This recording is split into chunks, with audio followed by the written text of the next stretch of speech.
everyone, welcome to the channel. This is Mahima, and yes, I know it's been a long while since I uploaded a last video on the YouTube, but today I had a session which was called how to make your studies effective or how to do a smart work. So I thought, why not submit up the whole session into a small YouTube video. So are you excited? Let's go.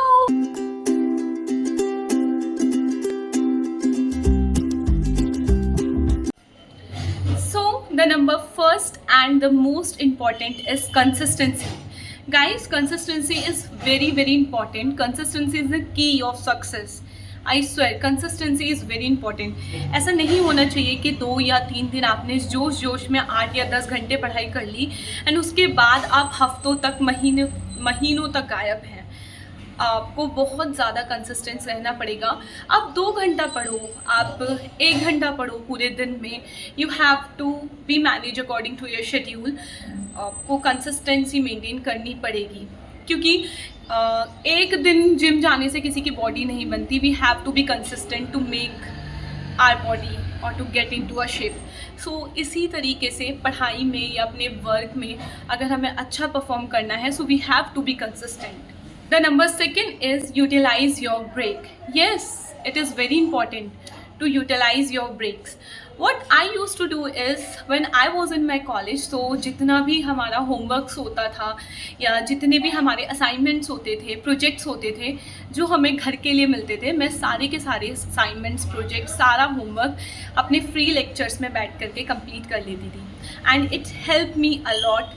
ये मेरा बहुत ज़्यादा time save करती थी ये चीज़, जिससे कि मैं घर जाके ज़्यादा से ज़्यादा टाइम अपनी सेल्फ स्टडीज़ को दे सकूं. So the number third which is very effective and one of my favourite is to make your voice notes. Yes, make your voice notes in your phone.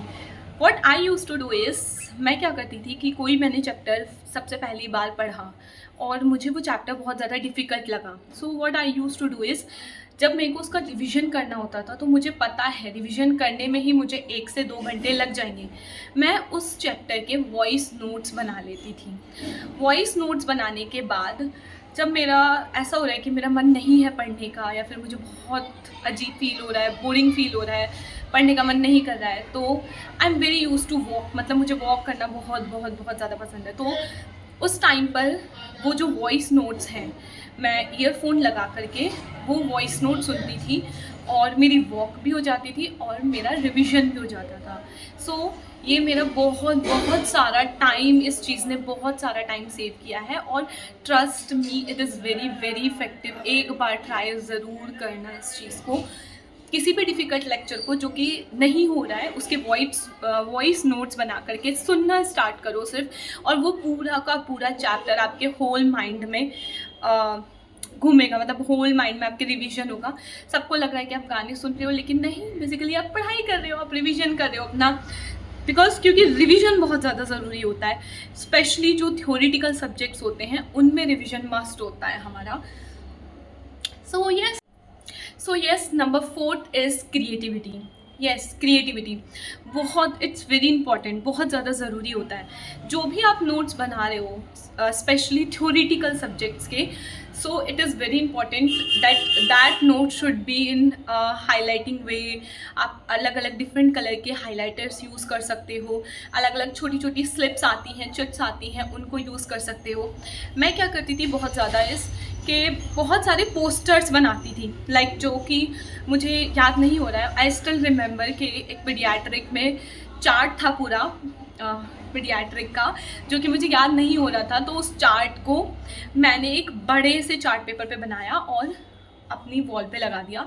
जब भी मैं सुबह उठती थी मैं सबसे पहले उस चार्ट को देखती थी और ट्रस्ट मी, इस चीज़ ने मेरी इतनी ज़्यादा हेल्प की. जो चार्ट मुझे 10 दिन तक याद करने पे याद नहीं हो रहा था, मैं सुबह उठती थी, एक बार चार्ट को पढ़ा, फिर अपना कॉलेज चली गई, फिर उठी, फिर चार्ट को पढ़ा, नेक्स्ट डे फिर कॉलेज चली गई. ऐसे करके मैंने खुद पे ज़्यादा प्रेशर नहीं डाला. इस तरीके से करके जब प्रैक्टिकल्स आए फाइनली, तो मुझे वो चार्ट बहुत ईजिली याद रह गया, बहुत ईजिली चीज़ें ईजी हो गई मेरे लिए, तो ये बहुत ज़्यादा हेल्प करता है। द नंबर सेकंड जो कि आपकी क्रिएटिविटी में आ सकता है is to keep a pocket diary. Yes, बहुत ज़रूरी होता है।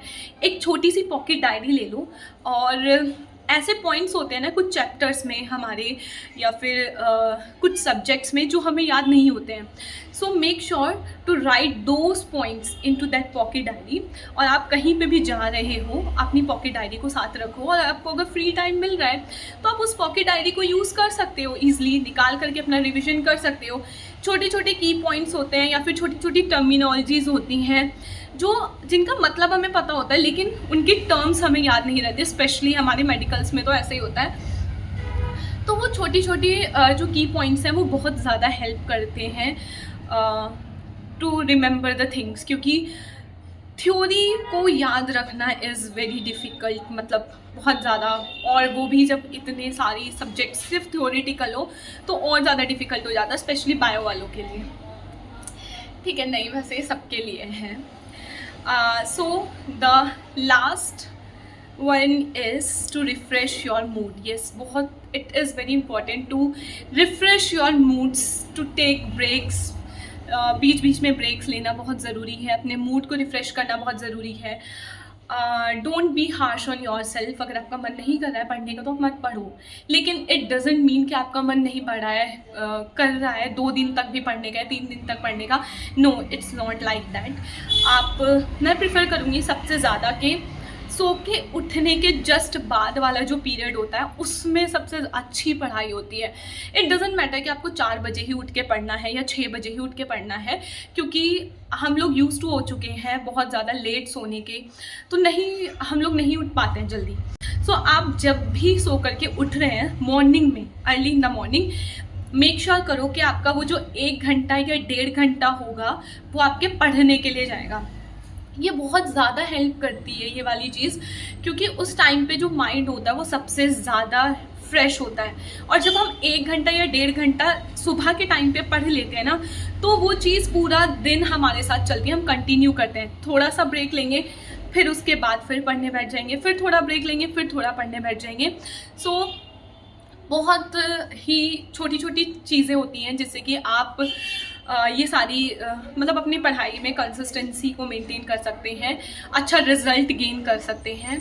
सो yes, that's it from my side. These are some my tricks and tips जो कि मैं बहुत ज़्यादा यूज़ करती थी और अभी भी करती हूँ। आपको अगर कोई भी इसमें से इंटरेस्टिंग लगता है, आपको अच्छा लगता है, तो आप ज़रूर यूज़ कीजिएगा, और let me know in the comment section आपको कौन सा ज़्यादा अच्छा लगा। So that was from my side. Thank you so much for watching the video till the end. If you like the video, give it a thumbs up, comment below down, and do subscribe the channel. Bye.